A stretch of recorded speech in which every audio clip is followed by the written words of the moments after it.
Welcome to New Year's Eve at a Distance, written by Inese Hill. The setting is at an outdoor seating area at Rocky's Roadhouse Bar and Restaurant on a cold New Year's Eve 2020.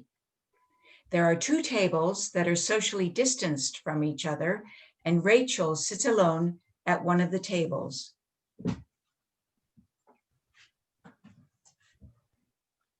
Hey, Rachel, come and join us. Yep. Yes, I'll be there in a minute. Just gonna finish my glass of champagne and probably the rest of this bottle. Hey, Happy New Year. I'm Sean. Rachel, Happy New Year. So, this is really kind of a crazy way to celebrate New Year's, huh? Who'd have thought that last year this is how things would have been? I guess we're lucky that we can do this whole outdoor porch thing, huh? Better than nothing, right? Is it though? I don't know about you, but I'm not feeling too festive right now. I believe I actually put on makeup to sit outside in my parka and toque. I'm freezing, my nose is running, my boots are wet, my hands are colder than the champagne. But you're here. Only because I promised my sister I'd come out with her and her husband. She didn't want me staying home alone on New Year's Eve. I'm not sure this is better. Yeah, I suppose New Year's Eve is a night when well-meaning relatives feel the need to force their fun on their loved ones. Well-meaning, yes. Fun? No. Honestly, this is not where I thought I'd be ringing in the new year. Yeah, I get it. You know, last year I spent New Year's Eve at a black tie event in the city. 300 of my closest friends. Cocktails, buffet dinner, dancing. It was great, even if I had a little too much to drink that night. Regretted it in the morning, but hell, if I had known what was in store for 2020, I probably would have partied even harder. To 2019. To 2019. So how about you? Where were you at 11:55, December 31st, 2019? Actually, a year ago this very night, my fiance Stan and I rang in the new year on the deck of a cruise ship. Yeah. We were docked in Freeport. Absolutely everyone was out on the deck listening to the band. Oh, there was this amazing fireworks show. It was breezy and balmy. The sky was full of stars. It was, without a doubt, the most romantic night of my life. Whoa, that is very impressive. Okay, I can see that freezing your butt off at a Rocky's Roadhouse tonight is definitely a far cry from that. But I guess it's like everyone says, this year we need to accept a new normal in our celebrating. You know what? I hate when people say that, new normal. What does that even mean? Well, for me, it means that even though we might miss some of the things we did pre-COVID, we need to deal with the fact that this virus is not going away anytime soon. So we just have to accept that going into 2021, we need to find new ways of doing things. Well, I'm having trouble accepting a lot of what happened in 2020. And frankly, I'm not sure the start of 2021 is something worth celebrating. Sure, I know it's been a crappy year, but that's what's great about starting a new one, right? It's fresh and hopeful and full of possibilities. For all you know, all kinds of good things could be coming your way. Wow. You're really a glass half full kind of guy, aren't you? Sure, I may as well be. You got to look forward. For instance, my New Year's resolution. No, seriously, you got to make a resolution. Starting tomorrow, I'm going to set the alarm for 5 a.m. No pressing the snooze button. I'm going to get on my running gear and do 5Ks. No excuses. Workout all done before starting the day. It's all about attitude. You think positive, you do positive. Now your turn. What's your New Year's resolution for 2021? I don't make New Year's resolutions. It's a losing proposition. It's just another thing you promise yourself that you end up failing at, which destroys your already fragile self-confidence and sends you spiraling further into the abyss. Wow. You are really a glass fully empty kind of girl, aren't you? Look, I think it's great that you have all these positive plans for the coming year, but 2020 was a complete disaster for me. And right now, I'm finding it hard to see any sunshine and rainbows ahead for me. Hey, I'm sorry. I know 2020 has been hard for a lot of people. I mean, it's been hard for me. Really? Yeah. My work closed. It's this downtown office, right? So now I have to work from home. But they didn't let me bring my desk chair, so now I have to work 7 hours a day in a kitchen table with a chair that's not ergonomically compatible to my posture. You don't say. Yeah. And I had to postpone my annual buddies trip to Las Vegas. Haven't been able to use my air miles at all in 2020. Tragic.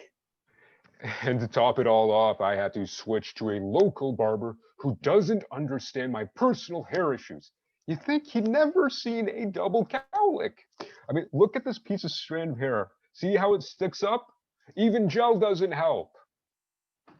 And you're still living to tell the tale? Okay, I get it. Maybe I've been pretty lucky with all this compared to a lot of people. But has it really been that bad for you? I mean, maybe you and your fiance won't be booking any luxury cruises to the Caribbean for the foreseeable future, but is that such a bad thing? Actually, Stan and I weren't passengers on the cruise. We worked on it. Last Christmas, on a crazy whim, we decided to quit our jobs, give up our apartment, and work full time on our mutual passion, teaching ballroom dance. We applied to the cruise lines, and it seemed like it'd be the start of this great new adventure. Teaching during the day, visiting new places, starting this exciting future together. Well, that dream lasted about 6 weeks until the cruise lines closed down and we came home. Wow, that is particularly bad timing. No kidding. And since we gave up the apartment and had no income for the foreseeable future, I had to move into my sister's house. I sleep on her pull-out couch and homeschool her 2 highly energetic daughters in exchange for room and board. Wow, Rachel, that's rough. Your future got majorly derailed. But hey, you're getting married, right? That's something to look forward to. Your wedding. Stan and I were supposed to get married last August, but we had to postpone it for a year due to COVID. Never mind the fact that we're broke. I'm sure that was disappointing, but lots of people have had to do the same. It's not the end of the world. Stan and I joined a yoga and meditation group to help deal with the stress of COVID upending our lives and losing our jobs. Did it help? Well, I guess it worked for Stan. He dumped me for the yogi. According to her, I have a heart chakra blockage. Apparently, it makes me unsuitable for marriage. Who knew? They're getting married next summer. You're kidding. Nope. Now I realize my problems can't compete with your lack of ergonomic comfort while working your pajamas for your steady monthly paycheck. But that's where I'm at right now. I'm very sorry, Rachel. I shouldn't have been so casual about it all. You've been through the ringer and you deserve to be angry and disappointed. Thanks for that. Yeah, I'm angry and disappointed and heartbroken. It's definitely not where I saw my future going. Isn't this the point where you upbeat types say something super cliche yet inspiring? Oh, okay. Let me see what I can do. Okay, tell me, Have you lost any friends or family members to this virus? Fortunately, no. Okay, so that's a good start. Also, you can teach dance, so you have a marketable skill that also happens to be your passion. When things improve a bit, you can get back to work. You got a family who cares enough that you have a place to sleep and somewhere to go on New Year's Eve. That's something. You can probably learn how to open your heart chakra if that's something you want. You make good conversation. I mean, I've enjoyed chatting with you, and I don't know for sure, but underneath all those layers, you seem like a decent looking girl. Gee, thanks. And as for Stan, I think you might have dodged a bullet there. At least you found out what kind of man he was before you committed to him for the rest of your life. You, how everybody deserves someone who will stand by them when the going gets tough. Yeah, I suppose that's true. You know, maybe it's the excessive amount of wine I've had tonight, but talking to you's made me feel better. Well, I made you smile, and if you can smile while chugging champagne in wet boots in 0-degree weather on a porch of a Rockies roadhouse after the year you've had, you can handle whatever's going to come up in 2021. You might be right. You know what? Maybe reminiscing about the past hasn't been helpful. Going forward, right? December 31st, 2021. Where would you like to be a year from now? Well, I guess I'd like to be teaching dance here in the city. Okay, keep going. I'd like to be entertaining my family and friends at my fabulous new apartment. And if fate would like to throw in a hot new romantic interest, I'd be okay with that. That sounds more like it. Now that's more doable, right? Yeah, I guess so. At any rate, it's nice to be able to look forward to something anyway. How about you, Sean? Where do you see yourself in 2021? Well, firstly, I'd like to believe that I kept that New Year's resolution to get fit. I'd like to travel and hang with friends I haven't seen lately. New barber, obviously. And I hope I'll be working back at the office with everyone again. You miss your coworkers? I miss my chair. And as far as next New Year's Eve, I see myself right here. Well, okay, maybe inside, warmer, of course.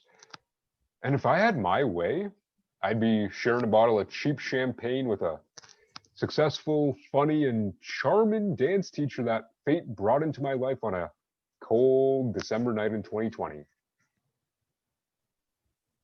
Sounds like a plan to me. To 2021. To 2021. 5, 4, 3, 2, 1. Happy New Year! Happy New Year, Rachel. Happy New Year, Sean.